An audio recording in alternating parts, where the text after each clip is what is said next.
Bom, vamos lá. Estudo anatômico da artéria facial.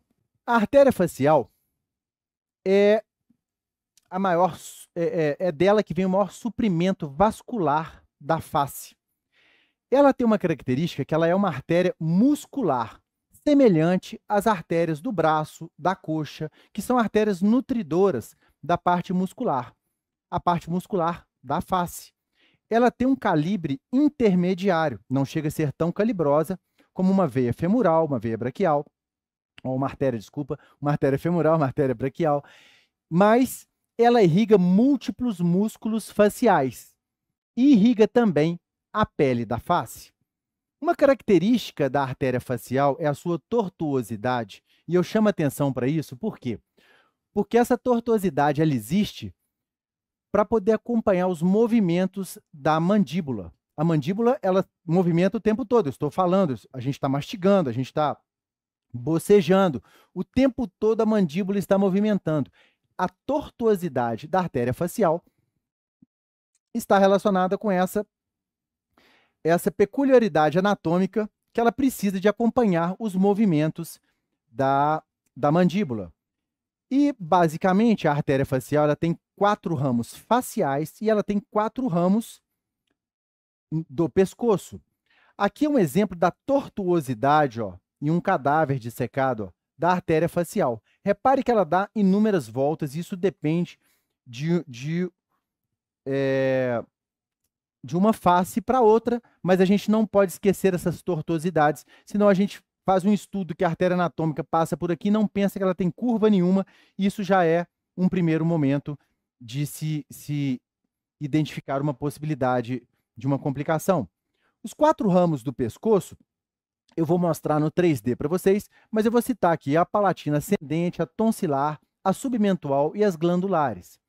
Já os 4 ramos faciais, a gente começa com o lábio inferior, está invertido aqui, depois tem um ramo para o lábio superior, depois ela tem o lateral do nariz e termina na artéria angular, que faz uma anastomose com a artéria dorsal do nariz. Bom, por que você está mostrando isso tudo, Vitor? Para a gente entender as características, para eu poder ir para o 3D e vocês entenderem o que nós vamos mostrar no 3D dessa artéria. O trajeto da artéria facial, o ramo da artéria, ela é um ramo da carótida externa. Aqui a gente tem um trígono, ó, eu vou mostrar isso tudo no 3D, onde está o músculo esternocleidomastoide, onde está o digástrico, ele está selecionado aqui, mas ele está posterior aqui, e aqui temos o músculo omoioide, esse músculo vertical aqui, ó. Isso tem um triângulo aqui, onde fica a carótida comum. Dela sai a carótida interna e essa aqui é externa. Da externa sai um raminho, de onde é chamado de artéria facial, é um dos ramos da carótida externa. Ela faz uma relação, ela passa abaixo do nervo hipoglosso, esse nervinho aqui, ó, nós vamos ver no 3D. Ela sobe, após dar os ramos do pescoço, na lateral da mandíbula, anterior ao músculo masséter. Aqui está o músculo masséter, abaixo do nervo mandibular, que é o ramo do facial, responsável pela mímica facial nessa região. Passa abaixo do mandibular. E aqui ela já se aprofunda atrás da gordura bucal, ou gordura de Bichat, o bucal fat pad. E ela caminha anterior ao bucinador, posterior à gordura bucal. No ângulo da boca, ela está mais ou menos a 1 centímetro da comissura labial. E essa artéria, ela passa aqui, ó, abaixo, ela superficializa aqui, abaixo do zigomático maior. Aqui ela está acima do levantador do ângulo da boca. Aqui tem 2 musculaturas que eu coloquei elas aqui em transparência, que é o zigomático menor e o levantador do lábio superior. Aqui ela já superficializa, ela transfixa o músculo elevador da asa do nariz, que ele tem uma porção nasal e ele tem uma porção do lábio superior, que é a porção lateral dele, e aqui ela já superficializa. Bom, ela transfixa esse músculo levantador da asa do nariz. Bom, terminando aqui o trajeto da artéria facial, ela ascende ao lado da cobertura labial lateral do nariz. Ela anda por toda essa lateral do nariz. E ela dá o ramo lateral do nariz, que é o responsável por essa vascularização da ponta do nariz. Então, é essa artéria facial que dá esse ramo. Aqui na sua porção inferior, eu vou voltar o slide um pouquinho, para a gente poder ver, ela dá o labial inferior, abaixo do risório aqui, ó, e acima do risório, ela dá o ramo do lábio superior, aqui do lábio inferior. Lá em cima, ela dá a lateral do nariz, que é responsável pela vascularização da ponta do nariz. Ela continua o seu trajeto, aonde ela faz uma anastomose e termina com uma artéria angular, em grande parte dos casos, e faz uma anastomose com o ramo dorsal do nariz, que vem ramos da artéria oftálmica. Bom, o que nós vamos ver aqui agora? Eu vou passar para você uma imagem do 3D para a gente poder entender isso de uma maneira melhor. Bom, aqui está a minha companheira das aulas. Eu vou dissecar a pele dela aqui. E aqui a gente já começa a ver qual que é a profundidade dessa artéria, ó, verificando que ela está abaixo do platisma. Na hora que eu tiro esse platisma, que eu tiro essa fásciazinha, eu já caio no trígono, aonde nós temos aqui a carótida interna. Essa aqui, ó. A carótida interna está aqui em cima, ó. A carótida comum. A carótida externa, ela está aqui na frente, ó. Repara que ela está aqui na frente, ó. E dela parte a artéria facial. A artéria facial, conforme eu mostrei naquele desenho, ó, ela está posterior ao nervo hipoglosso, tem uma relação próxima com ele, ó, que faz parte da inervação da língua. Aqui ela vai dar os ramos que nós citamos, que é a palatina ascendente, e o tonsilar está logo aqui na frente, aqui, ó. Esse aqui é o ramo tonsilar, ó, saindo da artéria facial. Palatina ascendente está ali, tonsilar. Aqui ela vem para a submentual, ó, vamos buscar isso aqui, ó. A submentual. E aqui estão os ramos glandulares. Bom, esses são os ramos do pescoço. Aqui, na frente do masseter, ó, que é esse músculo forte da mastigação que nós temos, entra na porção do ramo da mandíbula aqui, ó, anterior aqui, a artéria facial. O ângulo da mandíbula está aqui, ó.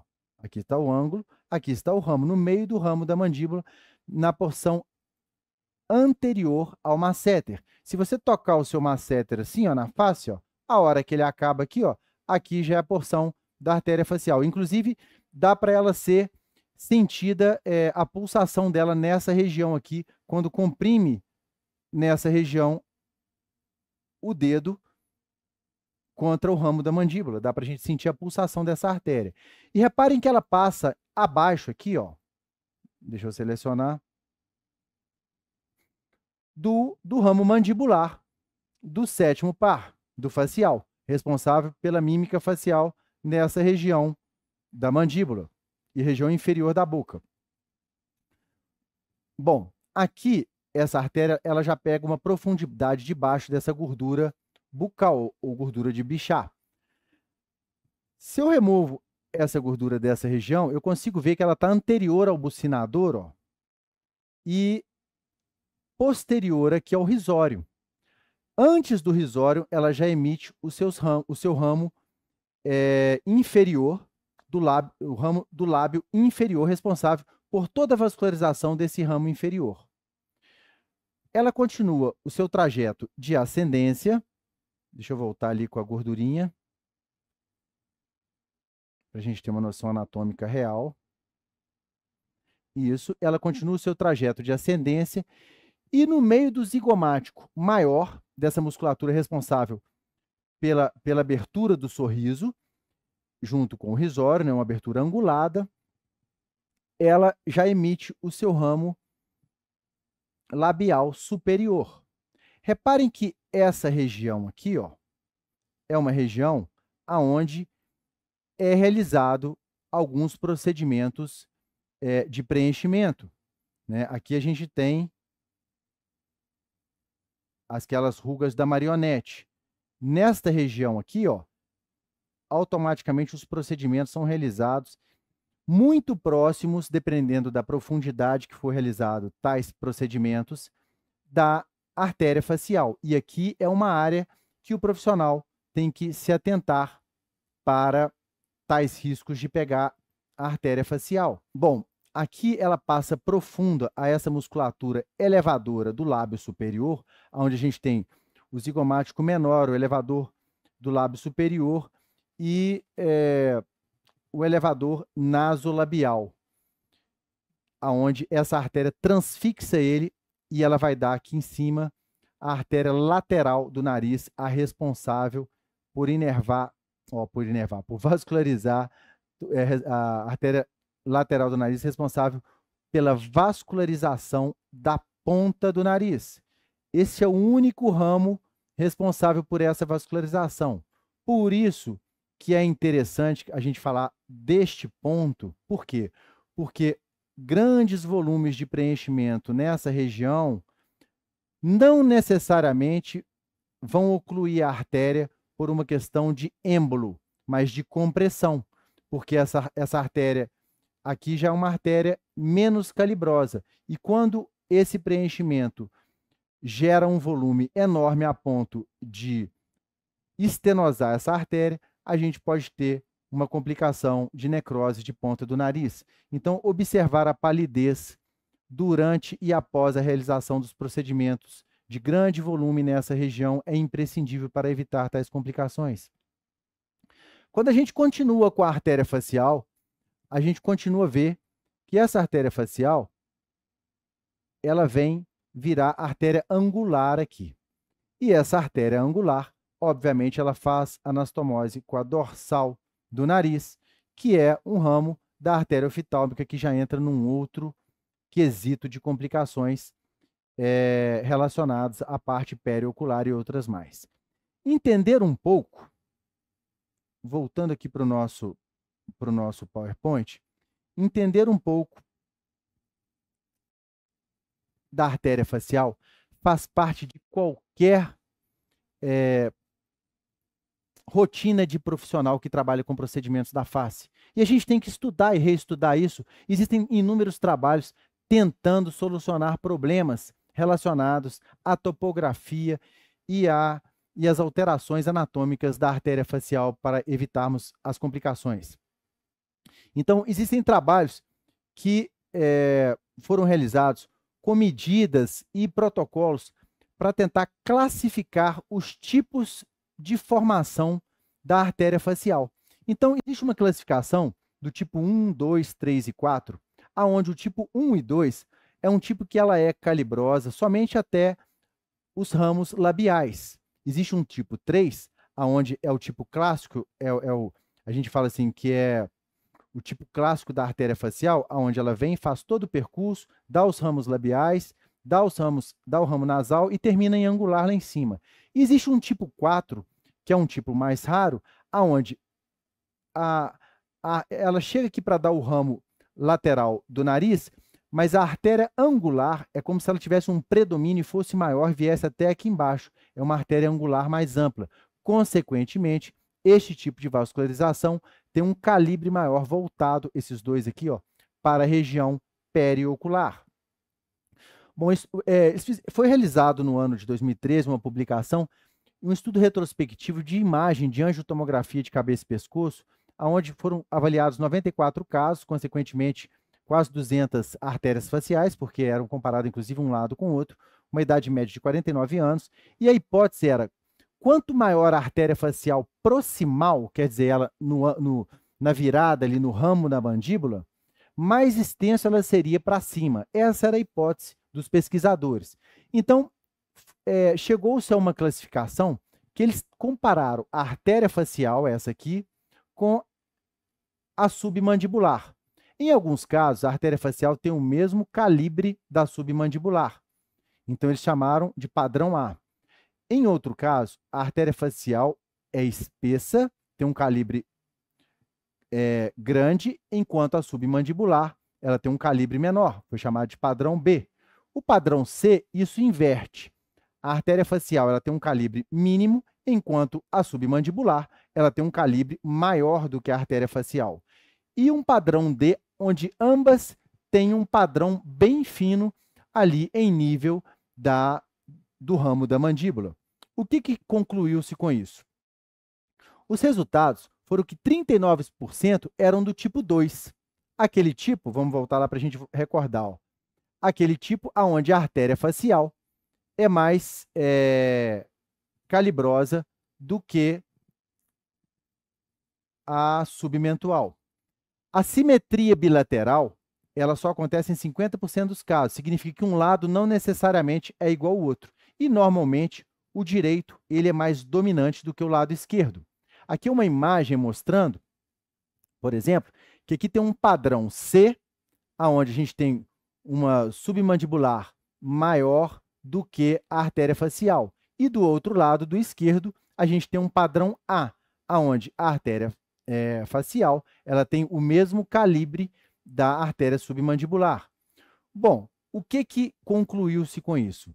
Conclusão é que não houve artéria facial do tipo 3, essa aqui, ó, nas bifurcações do padrão C e D.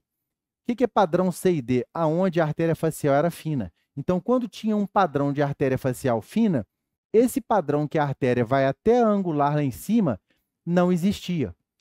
A artéria submentual maior prediz um curso mais curto da artéria facial. Então, quanto mais calibrosa é a submentual, menor é o padrão, menor é o calibre da artéria facial na sua ascendência. Foi mostrado também que a angiotomografia é capaz de dar bastante informação sobre as variações anatômicas da artéria facial, se em algum caso for necessário para o pesquisador ou para o cirurgião. Existe um outro trabalho aqui de 2019 também, onde eu gostaria de mostrar que o que conclui-se é que saber detalhadamente a anatomia da artéria facial tem que ser considerada para evitar as complicações nos procedimentos de cirurgia plástica. Os padrões anatômicos da artéria facial, eles podem variar. E saber que essas variações são pertinentes nos ajudam a palpar elas na hora do procedimento e visualizar, através do tato, como essa artéria pode ser evitada em casos anômalos.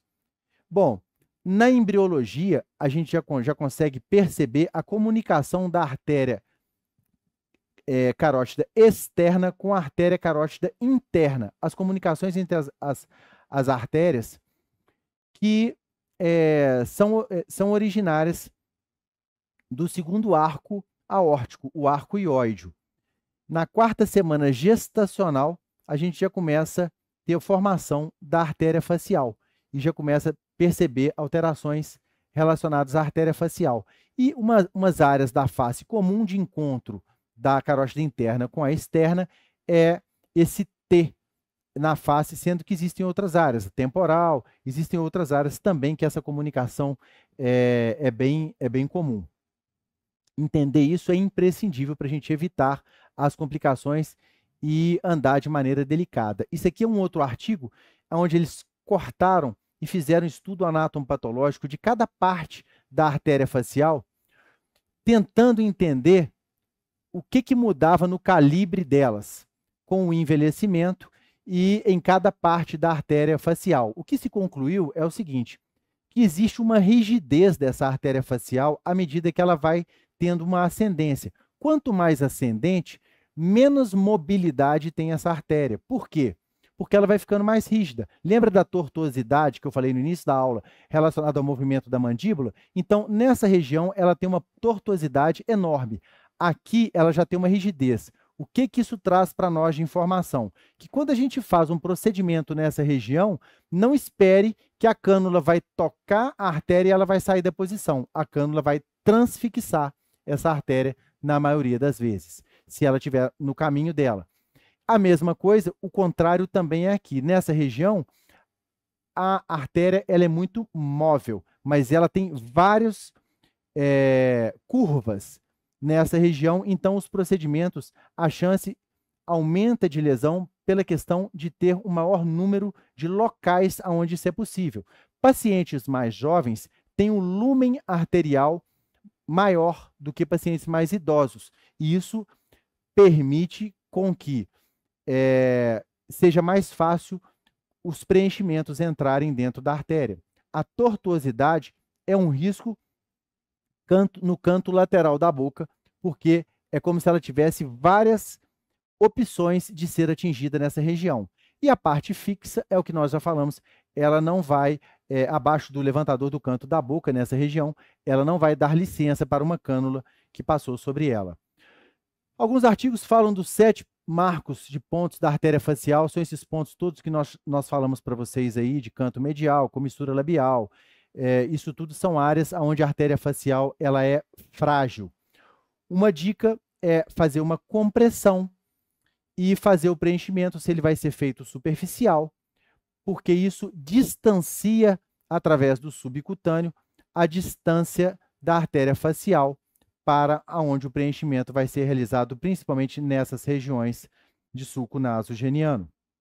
Entender que a artéria tem as suas tortuosidades, entender que a artéria tem as suas peculiaridades anatômicas e que ela pode ser atingida de várias formas, dependendo do local que é realizado, evita a gente ter complicações. No jornal da Unesp, mostra uma pesquisa com 19 estados, mostrando que no Brasil, procedimentos estéticos faciais por pessoas sem treinamento médico têm mais chances de gerar complicações, e mostra estudos feitos em 19 estados.